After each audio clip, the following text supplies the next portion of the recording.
కూడా నాకు ఇష్టమే. అయినా కదండి ఏంటి. హలో హలో, ఒరేయ్ నిన్నే, నువ్వు అంటే నాకు ఇష్టమే, నీకు అర్థమవుతుందా? ఏంటి మనిషికి కదలట్లేదు. Wifi connection.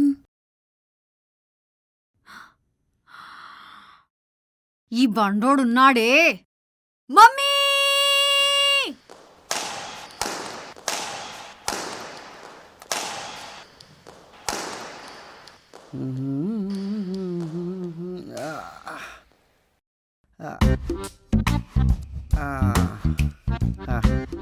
మా అక్క పెళ్లి చూపులు చెడదొబ్బిన తర్వాత దాని ఫేసులో వచ్చిన బాధను చూస్తే నాకు వచ్చిందిరా ఆనందం. సూపర్ అంతే. అదేంట్రా మీ అక్క పెళ్ళంటే హ్యాపీగా ఫీల్ అవ్వాలి కానీ ఏ బంధం లేకుండా సంబంధం చెడిపేసి ఖుషి అవుతున్నావు.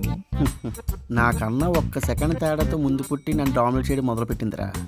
అది ఎంత డామినేట్ చేస్తుందంటే స్కూల్లో వచ్చే మార్క్స్ నుండి స్పోర్ట్స్లో వచ్చే స్కోర్ వరకు ప్రతి విషయంలో డామినేట్ చేస్తుందిరా. ఆఖరికి మా అమ్మ నాన్న కూడా దానికే సపోర్ట్ చేస్తారు కానీ ఒక్క విషయంలో కూడా నాకు సపోర్ట్ చేయడు తెలుసా.